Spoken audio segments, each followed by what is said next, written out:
이 시간에 함께 나눌 강의는 복음이란 무엇인가인데요. 사실 이 전체의 강의의 주제가 이것이라고 할 수 있습니다.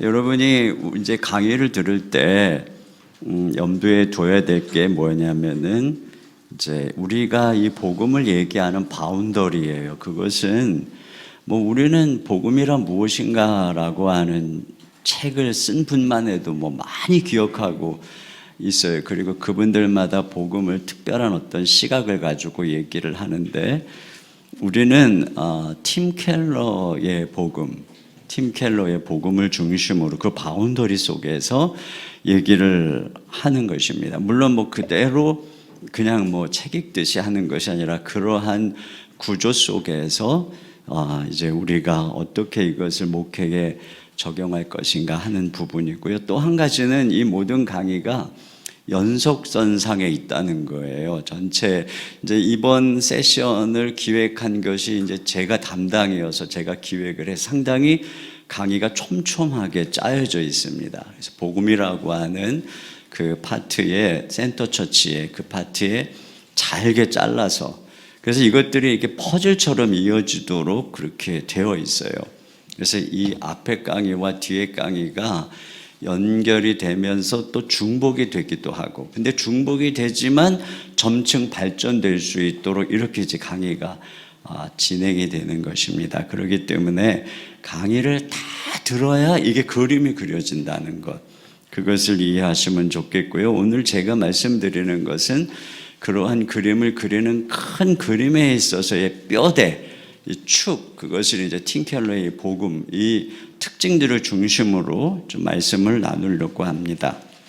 먼저 팀 켈러가 복음을 얘기할 때 항상 얘기하는 것은 이 복음은 소식이라고 하는 거죠. 복음은 소식이다. 그래서 그가 하는 이 핵심적인 이야기, 복음은 권면, 충고나 가르침이 아니라 소식이다. 자, 이것은 우리가 팀 켈러가 만들어낸 말이 아니죠. 뭐 조금만 여러분이 보시면 존 스토트가 이것을 얼마나 자주 반복하고 있는지, 톰 라이트 같은 경우도 그의 그 Simply Good News라고 하는 이 책, 우리 것은 이 복음, 무엇이 복음인가 이렇게 번역됐을 거예요. 거기에서도 복음은 종교가 아니다, 좋은 소식이다, 이 충고가 아니다, 거듭거듭 얘기를 하고 있어요. 그러니까 팀 켈러가 이렇게 얘기할 때 이것은 복음의 아주 중요한 특징을 이야기하고 있는 것인데, 그런데 팀 켈러는 이것을 굉장히 우리에게 잘 분명하게 이야기해주고 또 그것을 확장시켜주고 그것을 그 토대 위에 어떤 그 복음을 명백하게 설명할 수 있도록 그렇게 전해주는 것입니다. 복음이 충고가 아닌 소식이라고 할 때 그는 이 가르침이 아닌, 복음은 소식, 전하는 것임을 얘기하고 있는 것입니다. 복음이 가르침이 아니라고 하는 것은 복음 자체를 뭐 설명하거나 가르치지 말라 그런 의미가 아니라, 여기서 가르침이 아니라는 것은 이런저런 행동을 하라는 충고나 권면이 아니라는 거죠. 야, 너 이렇게 살고 저렇게 행동하면 구원을 받아, 이런 게 복음이 아니라는 것입니다. 그러니까 복음이라고 하는 것은 이런저런 문제가 있는 사람들에게 처방전을 써주는 게 아니라는 거예요. 어떤 사람이 아파서 병원에 갔는데 처방전을 써주면서 당신 집에 가서 이런 운동하시고 아침 일찍 일어나고 이렇게 이런 음식 조심하시고 이렇게 사시오, 그러면 좋아질 것입니다, 이게 아니라는 거예요. 복음은 당신의 증상에 꼭 맞는 약이 있습니다. 그리고 그 약을 주어서 낫게 하는 거죠. 그러니까 복음은 죄 아래에 있는 우리를 향해서 그리스도가 이루신 소식을 전하는 거란 말이죠. 무슨 뭐 이렇게 해라 저렇게 살면 된다라고 하는 충고나 권면이 아니라고 하는 것입니다. 그렇기 때문에 복음의 중요한 특징은 전파에 있다라고 하는 거예요. 그래서 D.A. 칼슨이 한 이야기를 그 책에 이렇게 소개를 합니다. 그는 이런 얘기, 복음은 선포되어야 하는 것이지 우리가 어떤 행동을 하거나 완성하라는 것이 아니다, 이렇게 얘기를 하고 있어요. 그러니까 복음이 소식이라고 할 때 정말 중요한 것은 복음은 전파되어야 되는 그런 것이라는 얘기를 하고 있는 거죠. 그러니까 복음은 어떤 거냐면 전파되어야 하고 그것을 듣고 들을 때 믿고 그럴 때 구원에 이른다라고 하는 것입니다. 그러니까 여러분 우리가 그 성경에 이 말씀 있잖아요. 이 말씀 여기에 이 믿음으로 말미암는 의는 이같이 말하되 내 마음에 누가 하늘에 올라가겠느냐 하지 말라 하니 올라가겠느냐 하면 그리스도를 모셔내리는 것이요 혹은 누가 무저갱에 내려가겠느냐 하지 말라 하니 내려가겠느냐 하면 그리스도를 죽은 자 가운데서 모셔 올리려는 것이라. 그러면 무엇을 말하느냐 말씀이 내게 가까워 내 입에 있으며 내 마음에 있다 하였으니 곧 우리가 전파하는 믿음의 말씀이라. 그러니까 우리가 뭐 믿기 위해서 당신 예수님 믿으려면은 만나려면은 부활하신 예수님 만나러 하늘에 올라가야 됩니다. 죽으신 예수님 만나려면은 무저갱에 내려가야 됩니다. 그게 아니라 죽음과 부활의 이 복음의 믿음의 말씀 그것을 들을 때 그럴 때 우리가 믿고 구원을 받게 된다라고 하는 것이죠. 이 소식으로서의 이 복음의 특징을 말하고 있는 거예요. 그래서 이렇게 14절에 이런 말씀을 하죠. 그런즉 그들이 믿지 아니하는 이를 어찌 부르리요 듣지도 못한 이를 어찌 믿으리요 전파하는 자가 없이 어찌 들으리요. 그러니까 전파. 그래서 우리의 설교는 이런 설교를 통해서 복음을 선포하는 것이죠. 전파하는 것입니다. 우리 주님께서 하신 일 중에 이 복음을 선포하셨다. 이 중요한 그 주님의 3대 사역 중에 하나죠. 근데 이 선포하셨다라고 하는 단어는 그 두 가지 있어요. 케루소라고 하는 프리칭과 유앙겔리조마이라고 하는 이 이벤젤라이즈 이 두 가지의 그 의미로 번역을 하고 있어요. 이 두 개의 차이를 굳이 설명한다고 하면 전파하는 것은 새로운 소식을 전하는 데 초점이 있다고 한다면 선포는 어떤 그 설교와 같은 형식에 초점이 있다라고 할 수 있습니다. 초점은 둘 다 핵심은 뭐냐면 상대방을 그냥 일방적으로 듣는 것이죠. 듣는 행위에 초점을 두는 것입니다. 그래서 이렇게 구원은 듣고 믿을 때 그러니까 그 믿음은 어디서 오느냐? 들음에서 온다라고 하는 것이죠. 이게 정말로 중요한 요소라고 할 수 있어요. 그러니까 복음을 들을 때 그럴 때 성령께서 마음을 여시고 그때 믿게 되는 것이니까 듣는 형식이 굉장히 중요한 거죠. 그래서 여러분 설교를 할 때 질문 안 하잖아요. 설교 우리 조금 아까 우리 고목사님 설교 일방적으로 듣고 질문 안 하죠. 이 질문하는 마인드 자체는 듣는 게 아니에요. 그냥 듣는 거죠. 마음으로 주여 내가 듣겠습니다. 그때 내 마음 안에 믿음이 생기고 그 믿음으로 말미암아 우리가 구원을 받게 된다라고 하는 것이죠. 이게 듣는 형식이 중요한 것입니다. 근데 여러분 우리가 설교를 선포하죠. 근데 선포하는 설교를 통해서 구원의 역사가 일어나는 건데 근데 구원의 역사가 일어나지 않는다면 그 설교 안에 복음이 선포되지 않기 때문에 그렇다라고 할 수가 있어요.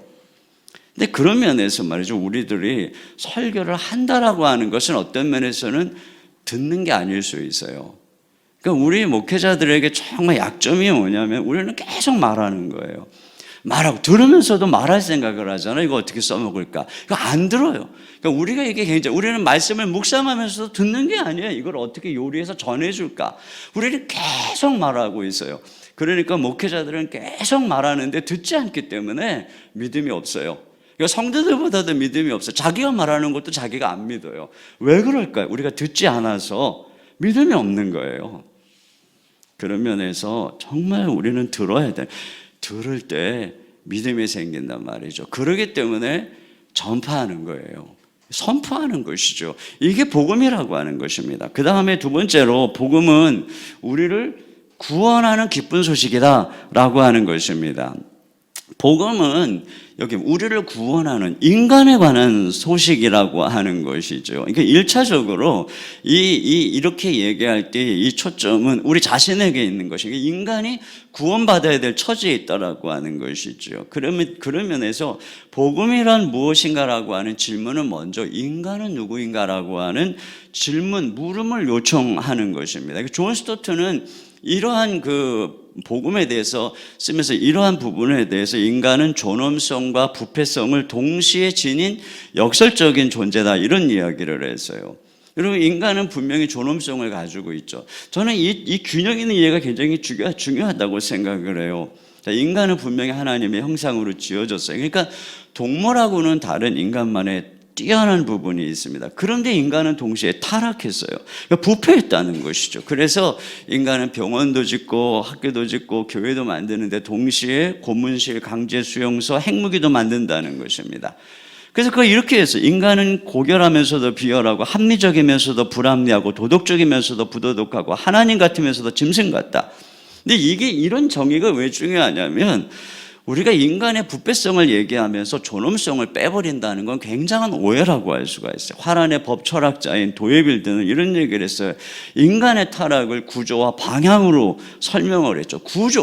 이 구조, 이거 하나님의 형상의 부분이죠. 이게 타락했다고 이게 망가진 게 아니라는 거예요. 인간이 마귀 새끼가 된 게 아니라는 것이죠. 그 뭐가 문제냐? 방향이 잘못됐다라고 하는 것입니다. 이 싸움인 것이죠. 그렇기 때문에 인간 안에는 항상 선과 악의 싸움이 있는 거예요. 이 두 가지 싸움이 있는 거죠. 그런데 이 타락, 이 죄가 너무나 강력해서 항상 마음은 온유로되 원하는 바 선을 행하지 못하는 이러한 존재가 된다라고 하는 것이, 이게 인간의 실존이라고 하는 것이죠. 지킬 박사와 하이드 씨에 나오는 것처럼, 이 지킬 박사가 자기를 하이드로 변하는 약을 만들죠. 처음에는 통제할 수가 있었어요. 그래, 언제든지 자기가 원하면 그걸 제거할 수 있다고 생각했는데 점차로 하이드가 지킬보다 우세해지고 이제는 통제할 수 없는 상황에 돼버리고 결국에는 자살하는 상황에 이르게 되는, 이게 인간의 있는 이 부패성과 죄악의 강력함을 그대로 얘기해 준, 그러니까 인간은 스스로 구원받을 수 없는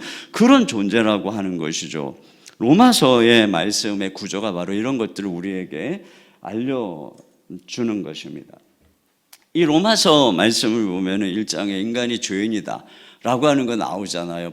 불경건과 불의로 이 얼마나 정욕대로 살기 때문에 성적 타락, 도덕적, 사회적 타락이 가득한가 하는 것들이 나오잖아요. 이게 인간의 죄성입니다. 그런데 그 다음에 나오는 게 뭐죠? 도덕주의자예요. 판단하는 사람, 도덕주의자, 양심적인 사람의 이야기가 나오죠. 그러나 그들에 대해서 뭐라고 그래요? 네가 판단하는 것으로 네가 심판받을 것이다. 네가 판단은 잘하는데 너 행동으로, 네 행위로 심판받을 것이다. 실패했다라고 하는 것입니다. 그 다음에 나오는 게 뭐예요? 유대인들 얘기잖아요. 율법을 받은, 어떤 면에서 종교주의자라고도 할 수 있어요. 그런데 율법을 받은 그들이 실패했어요. 누구보다도 더 확실한 하나님에 대한 지식을 가지고 있지만 그것이 그들을 그렇게 살게 하지 못했다라고 하는 것입니다. 이게 뭐죠? 인간이 도덕으로도 율법으로도 종교로도 절대로 그 안에 있는 이 강력한 죄성을 이길 수 없다. 실패했다라고 하는 것입니다. 그래서 어떻게 한 거예요? 그리스도가 오신 거죠. 그래서 여기 이제 이신칭의의 복음을 이야기하고 있는 거. 이게 바로 로마서의 9절란 말이에요. 그래서 팀 켈러가 이 복음을 정의할 때 이런 정의를 하죠. 복음은 강자에 대한 권면이 아니라 약자에 대한 소식이다. 이런 얘기를 합니다. 그러니까 복음은 강자. 그래서 뭐 건강하고 뭐 아주 착한 사람들에게 야, 너 이렇게 저렇게 살면 너 아주 더 멋진 사람이 될 수 있고 구원받을 수 있어 라고 하는 이런 강자에 대한 권면이 아니라 약자, 철저하게 자기가 하나님 앞에서 제대로 살 수 없는 이 죄인된 이 부패한 그런 자들을 향한 소식이다. 이렇게 얘기를 하고 있는 것이죠. 그런 면에서 이 복음을 무용지물로 만드는 가장 사탄의 위험한 속삭임이 뭐냐? 절망적인 인간에게 긍정의 불을 지피는 것이라고 할 수가 있습니다. 그래서 칼빈이 이런 얘기를 했어요. 그러므로 진실 이상의 것을 우리에게 주는 사람들은 우리를 파멸로 이끄는 사람들이다. 우리에게 자력으로 싸우라고 가르치는 것은 갈대로 우리를 높이 드는 것과 같아서 갈대가 꺾이면 우리는 떨어지고 만다. 허망한 사람들이 생각하고 짓거리는 것은 모두가 연기와 같다. 우리 안에 있는 우리 자신의 것을 찾으라고 강요하고 사람이 자기를 높이게 하는 것은 사탄의 음성이다. 어거스틴도 그랬죠. 아무도 자신을 훌륭하다고 생각하지 말라. 무엇 때문에 우리는 이렇게도 인간성의 능력을 중요시하는가? 그것은 상하고 부서지고 혼란하고 망하였다. 우리에게 필요한 것은 진실한 고백이지 그릇된 자기 변호가 아니다. 이런 이야기를 했습니다. 이게 이제 인간의 절망적 상황, 이런 우리를 향한 좋은 소식이라고 하는 것이고, 그 다음에 세 번째로 복음은 예수 그리스도가 무엇을 이루셨는가에 대한 소식이라는 거예요. 소식인데, 우리 절망적 인간에 대한 소식인데 그 소식의 핵심이 뭐냐? 예수님이 이루신 일이라는 거예요. 그러니까 복음은 우리가 해야 할 일에 대한 것이 아니라 복음은 그리스도가 하신 일에 대한 소식이라고 하는 것입니다. 그러면 그리스도가 하신 일이 뭘까? 핵심이 뭡니까? 바로 십자가와 부활이라고 하는 것입니다. 십자가를 통해서 우리의 모든 죄를 짊어지시고 우리의 죄 문제, 우리 인간이 해결할 수 없는 이 부패성의 문제를 주님이 해결해 주시고, 이 부활을 통해서 도대체 이 개선으로 안 되는 우리 새로운 생명을 주시는 이 십자가 부활을 통해서 그렇게 하신 것이죠. C.S. 루이스가 이런 이야기를 했어요. C.S. 루이스 이런 얘기를 했어요. 내가 풀받치면 아무리 잘라내고 또 잘라내도 여전히 풀이 자랄 뿐 밀이 자라지 않는다. 밀을 원하면 땅을 갈아엎고 씨앗을 다시 뿌려야 한다. 새 창조. 복음은 개선이 아니고 새로운 창조라고 하는 거예요. 이것이 십자가 부활을 통해서 이루어진 것이죠. 이렇게 해서 복음은 뭐냐? 결국은 그리스도가 하신 일에 대한 소식이라고 하는 것입니다. 여러분, 이 우리가 할 일이 아니라 그리스도가 이 연약한 인간을 위해서 하신 소식. 우리 열왕기하 7장에 보면은 엘리사 때에 사마리아 성을 아람 군대가 포위하죠. 성 안에서는 아이까지 삶아 먹는 그런 참상이 벌어집니다. 그러니까 바깥에 있는 성 밖에 살고 있는 나병 환자들은 더 먹을 게 없겠죠. 그러니까 그들이 무슨 생각을 합니까? 우리가 가서 저 아람 군대 가서 항복하자. 그러면 살면 살고 죽으면 죽는다. 그리고 간단 말이에요. 아람 군대 진영으로. 근데 갈 때 그때 시각이 언제라고 얘기하고 있냐면 해질 무렵이라고 얘기하고 있어요. 해질 무렵이 언제입니까? 저녁 먹으려고 그 수많은 군사들이 다 밥 해놓고 진수성찬 차려놓고 먹으려고 준비하고 있을 때잖아요. 그때 가거든요. 해질 무렵에. 근데 그때 거기서 무슨 일이 일어나니까 하나님의 큰 병거 소리, 군대 소리 듣게 해가지고 싹 쫓아내버립니다. 가서 보니까 들판에 진수성찬 차려져 있어요. 금은 보아, 무슨 복식 있는 거는 더 말할 나위가 없고. 그때 그들이 이런 얘기하죠. 여기 7장 9절에 보면 이런 얘기가, 오늘은 아름다운 소식이 있는 날이거늘 우리가 침묵하고 있도다. 이렇게 얘기합니다. 소식이죠. 뭐예요? 지금 당장에 굶어 죽어가고 있는 그들에게 그 들판에 그냥 진수성찬 차려져 있는 거에 와서 먹으라. 이게 복음이라고 하는 것입니다. 인간의 절망적인 인간을 향해서 하나님께서 예수 그리스도를 그분의 피를 먹고 와서 생명을 얻어라. 이것이 바로 십자가의 복음이라고 하는 것이죠. 그래서 이걸 믿으면 구원받는다. 네가 착하게 살아서 되는 게 아니라고 하는 것입니다. 로이드 존즈가 이런 얘기를 했어요. 그들은 아직도 그리스도인이 되려면 자신이 더 나은 사람이 되어야 한다고 생각하고 있었다. 굉장히 겸손해 보이기는 하지만 그것은 악마의 거짓말이면 믿음을 부인하는 것이다. 당신은 충분히 선한 사람이 되지 못할 것이다. 충분히 선한 사람은 이제까지 아무도 없었다. 기독교의 구원의 핵심은 주님만이 충분히 선하시며 나는 그분 안에 있음을 고백하는 것이다. 바로 이 부분입니다. 자, 이런 복음에 있어서 우리가 이 복음을 바르게 이해하기 위해서 또 기억해야 되는 것은 뭐냐면 복음과 복음의 결과를 혼동하는 것입니다. 복음하면은 그리스도와 그분의 사역에 대한 소식인 것이죠. 이게 우리를 구원하는 것입니다. 그런데 이 복음으로 변화된 사람은 어떻게 열매를 맺게 되죠? 사랑하게 됩니다. 사랑의 삶을 살게 되는 것, 그리스도를 닮아가게 되는 것입니다. 그 복음은 우리로 하여금 하나님과 이웃을 사랑하게 합니다. 그러나 이게 복음은 아니라고 하는 것입니다. 우리가 이웃을 사랑한다고 구원받는 거 아니죠. 그렇잖아요. 그러니까 이게 복음은 아니죠. 사랑은 복음은 아니에요. 그러니까 우리가 여기서 알아야 되는 건 뭐냐? 사랑은 뭐예요? 복음의 결과죠. 복음의 열매인 것입니다. 우리가 이걸 왜 구분하는 게 중요한 것입니까? 원인과 결과를 혼동하면 안 되니까. 복음과 결과를 막 혼동해서 섞어버리면 무슨 일이 생깁니까? 막 거창하게 얘기는 하죠. 그러나 원인, 근원이 막혀버리니까 결과적으로는 열매도 실종되는 일들이 벌어지게 되는 것입니다. 결과적으로 이제 제가 이따 두 번째 시간에 또 말씀드리겠지만, 틴켈러는 모든 것, 복음은 모든 것을 새롭게 한다. 복음은 모든 것을 변화시킨다. 이런 얘기를 하면 복음은 개인 구원뿐 아니라 사회를 변화시키고 온 우주 환경에까지 영향을 미치는 것입니다. 저는 이런 복음의 통전성을 믿습니다. 로잔에서 말하는 이 복음의 총체성, 이런 부분에 대해서 우리는 분명한 믿음을 가지고 있습니다. 그러나 사회 변혁 자체가 복음은 아니고 환경을 돌보는 삶 자체가 복음은 아니죠. 그게 우리를 구원하는 것은 아닙니다. 복음은 그리스도의 완성된 사역을 받아들이는 것이에요. 이 부분을 우리가 명확하게 가져야 하는 것입니다. 물론 우리가 이웃을 사랑하고 또 선한 일을 하는 그 자체로서 굉장히 소중한 하나님의 말씀이며 또한 일반 은총의 소중한 빚 하나인 것입니다. 그러나 여러분, 우리가 그렇다고 그래서 그것이 우리 이 교회가 신자들이 그것으로 족할 수는 없는 거죠. 이 세상이 요즘에 뭐라고 얘기하고 있습니까? 신 필요 없다, 하나님 필요 없다. 신 없이 하나님 없이도 우리끼리 질서 잘 지키고 서로 도와가고 서로 사랑하면서 우리끼리 이 사회, 이 나라 잘 만들어갈 수 있으니까 신은 좀 나가달라는 것이. 이게 세속주의잖아요. 우리끼리 인간끼리 잘할 수 있다는 것입니다. 만약에 우리가 복음을 제쳐놓고 복음의 결과를 복음인 것처럼 얘기한다면 그게 세속주의인 것입니다. 그래서 저는 가끔 그런 생각을 해요. 저는 우리 교육자들에게도, 주일학교 교육자들에게, 우리 아이들에게 섣부른 세계관을 좀 가르치지 마라. 걔들이 지금 거듭났는지, 이 복음을 듣고 회심했는지, 한 사람 한 사람이 영원한 생명을 얻었는지 알지도 못하면서 거기다가 그냥 세계관 가르치고 어떤 이런저런 거, 물론 그게 필요하죠. 이거 없다는 게 아니라 억지로 아이들을 이 거듭나서 변화시키기도 전에 거기다가 열매를 뜯어갖다 붙이려고 하는 거예요. 이것은 복음이 아니죠. 여러분, 그렇게 해가지고 그런 사람들이 세상을 변화시킬 수 있겠습니까?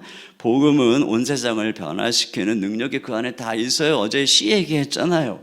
겨자씨처럼 열매를 맺고 30배, 60배, 100배의 결실을 맺고 누룩처럼 온 세상을 변화시키는 이 복음의 이 능력입니다. 그런 부분에 있어서 결과와 이 복음 자체를 혼동하지 않는 것 정말 중요하다고 생각할 수 있겠습니다.